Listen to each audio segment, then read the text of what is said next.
Hi, and welcome back to Toadstool Tarot.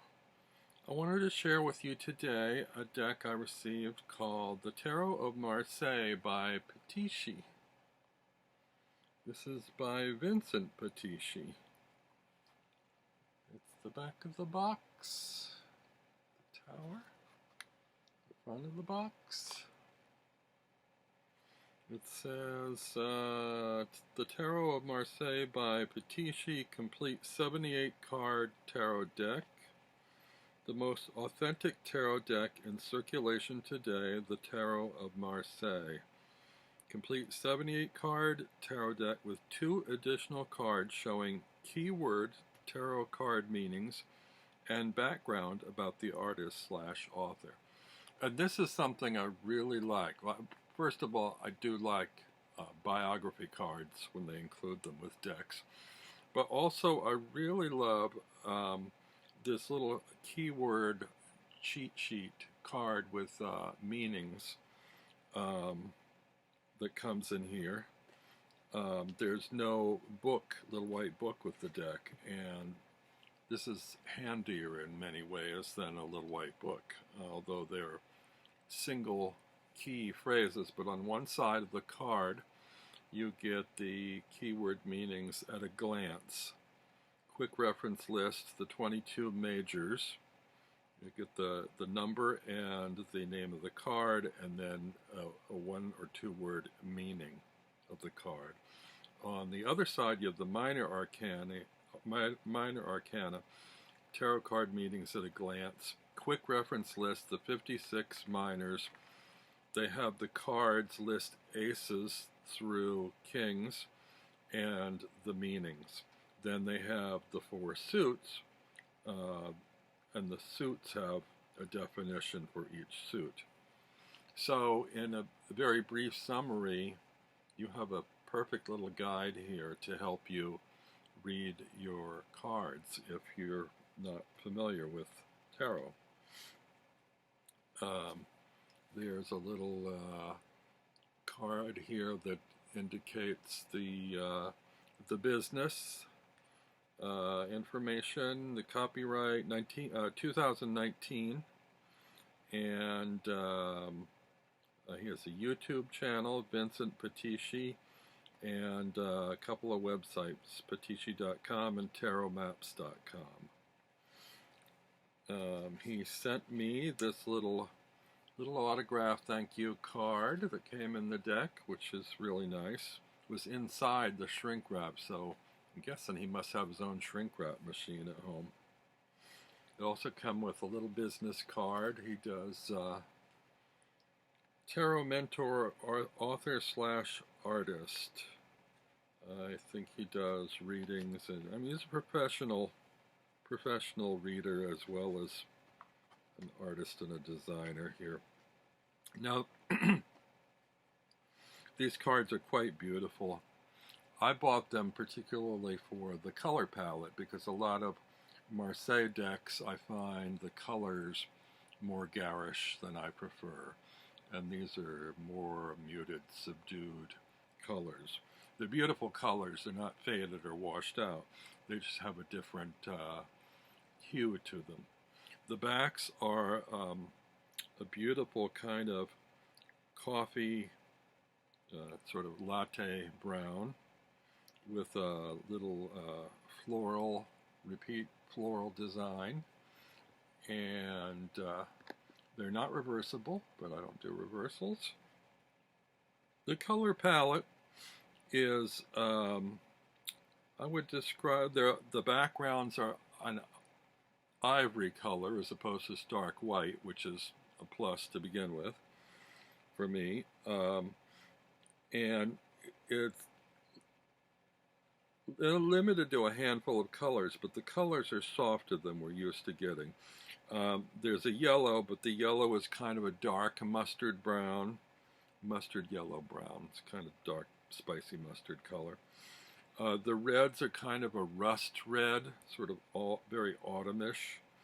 The greens are dark evergreen and sage green. And There's not too much. Is some blue, but very little blue, and it's I don't know how to describe it. I guess it's sort of a sky blue and black. So anyway, let me start showing you the images. There's the Fool. The fonts are fairly bold. There's no number on that card, of course, because it's the Fool.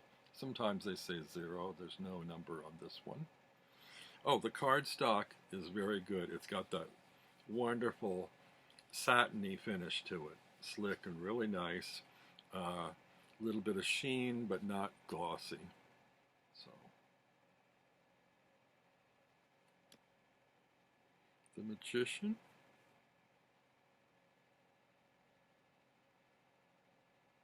You can see the number font is a little different than the title font. The numbers are a bit bolder. The High Priestess. The Empress.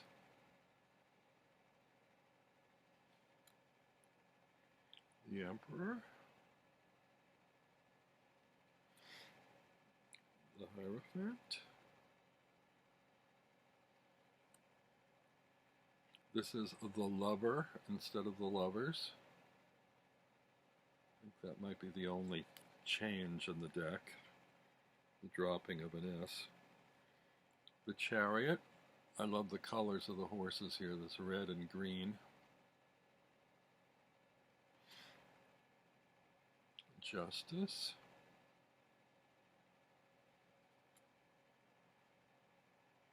The Hermit.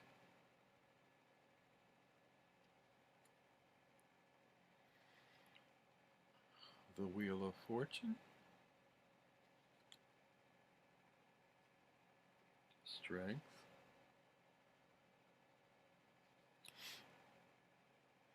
I think these colors have a very earthy feel to them. The Hanged Man. Very autumn-like colors. Card 13, which is the unlabeled death card, but it does have a number, 13. Temperance.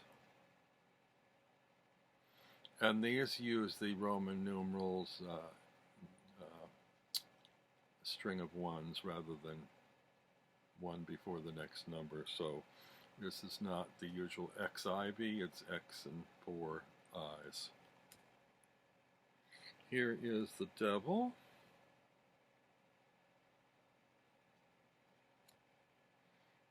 Beautiful tower. Very colorful. Also a very colorful star.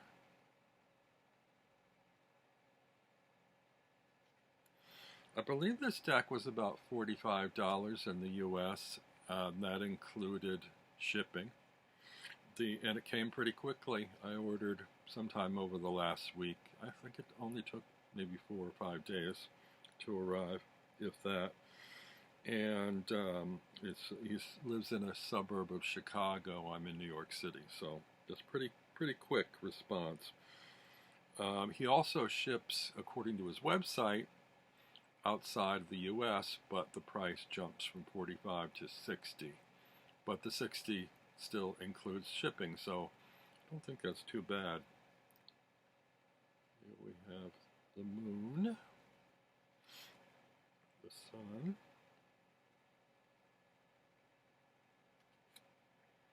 Judgment,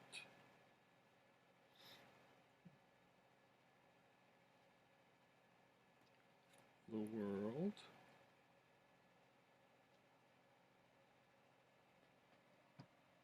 can't see if these are focusing.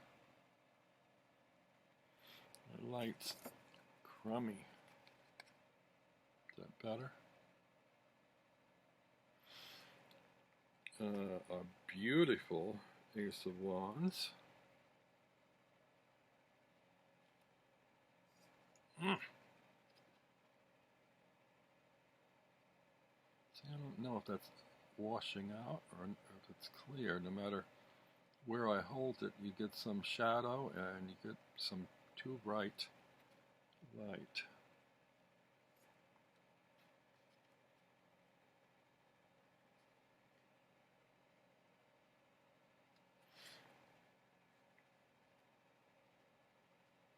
Go a little faster through the pips.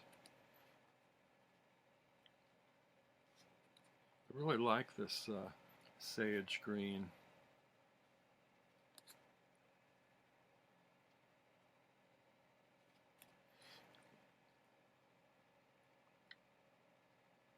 This seems to me like a perfect autumn gift. I mean, we're in July now, but this would be great to bring to a Thanksgiving Day dinner as a housewarming gift or something. For Christmas too, actually, this red and green works for that too. I don't usually like red and green together, but these shades go very well, I think. Here's the page. That wand is actually blue. It seems like it's looking a little bit purple on my screen. And this is quite unusual. The Knight of Wands. This horse is wearing a drape. I don't think I've seen that on a knight card before. And I double checked. I thought, oh, maybe all the horses are that way, but the others aren't, so I'm not sure what the significance of that is.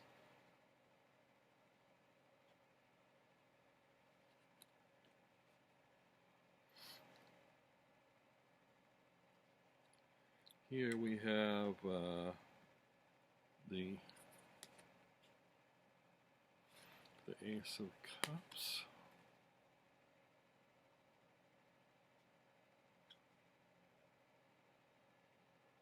I don't like what's happening with my colors, but my lighting, but I don't know how to fix it. 2. Often in these cards we have a band here, there's some information. He didn't put any, and I appreciate it. There's going to be a band there that don't have extraneous information in there, text.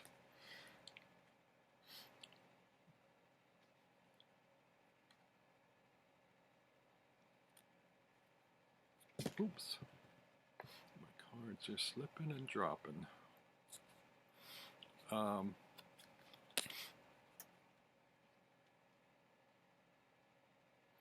Oh, and this is, I guess he has his own publishing company.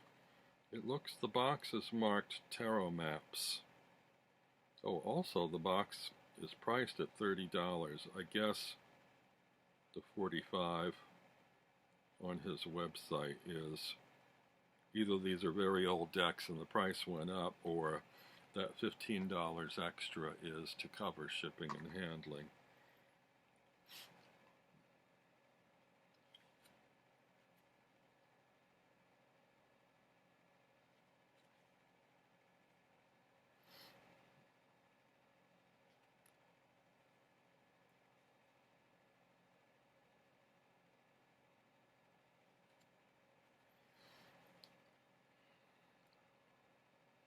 This is a very sad looking page of cups.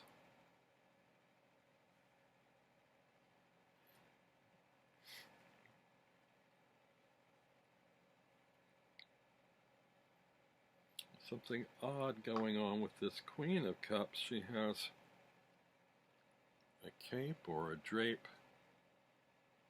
floating above her head, or I suppose that could be some kind of awning or overhang behind her throne. I don't know. It's kind of unusual.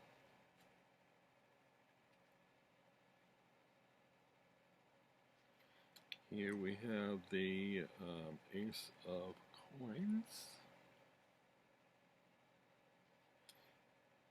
And the usual 2 of Coins with the creator's information, his name.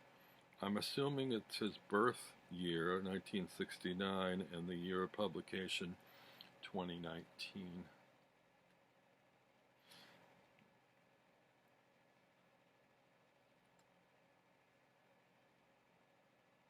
This is sort of typical, this little decorative emblem here.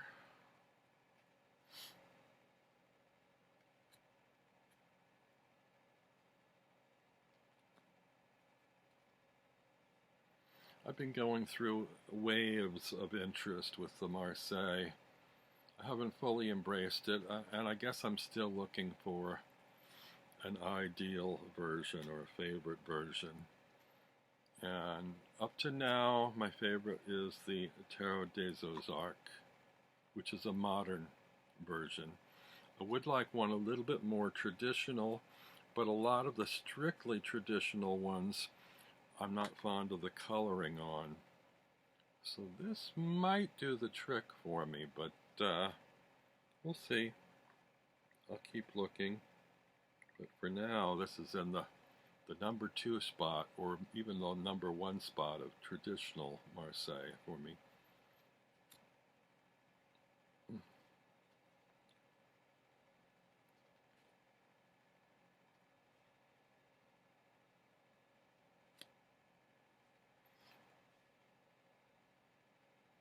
And here we have the Ace of Swords. Now the swords, the odd straight swords in the suit, are a very faint sort of sky blue.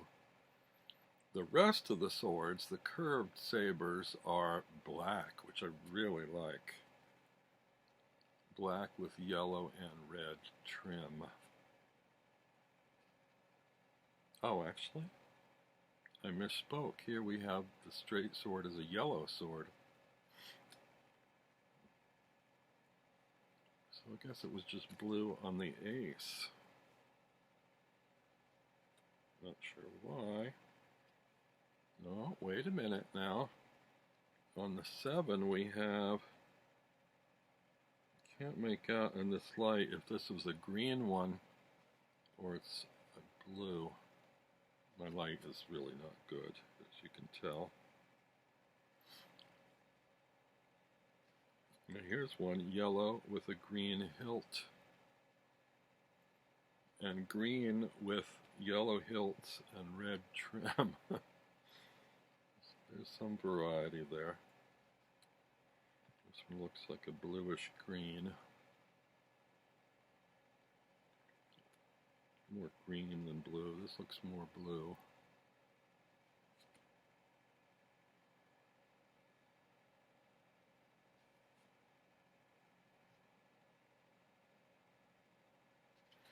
So there you have it.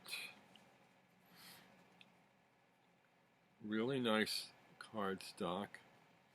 Feels like it'll be very easy to shuffle. Give it the test, the glide test. Yes, the cards move around, they don't clump up. That's how I test them. If they stick in little clusters and clumps, it's not a deck that I can find usable, which happens for me with a lot of matte finished cards. So this is a good one. And again, I want to emphasize how much I really like this little helper card. This tarot card meanings at a glance. While I got you here, and this is still a short video, I'll tell you some of his meanings. So, the Fool, carefree; the Magician, awareness; High Priestess, mystery; Empress, creativity; Emperor, leadership; Hierophant, guidance; Lovers, duality. Oh, here they call it lovers, but on the card it says lover. Chariot, confidence; Justice, truth; Hermit, soul-searching; the Wheel, evolvement; Strength, inner strength; the Hanged Man, sacrifice; Death, transition; Temperance, inspiration; the Devil, false truths; the Tower, disruption; the Star, direction; the Moon, mysterious paths; the Sun, nurturing; judgment, new awareness; and the World, harmony. Some of those I agree with, some I would beg to differ, but you know, tarot's a learning process. You can start here and then get some books or Google some meanings and work it out on your own. The minor card meanings at a glance Ace is new concept, 2 is choice, 3 is creativity, 4 is stability, 5 is change, 6 is perseverance, 7 is achievement, 8 is advancement, 9 is attainment, 10 is completion. Page is new paths, Knight's action, Queen's patience, King's knowledge. And the 4 suits, swords or spades, thought, pentacles or diamonds, the physical, wands or clubs, the spirit, cups or hearts, emotion. So there you have it. Vincent Pitisci. Pitisci, the Tarot of Marseille.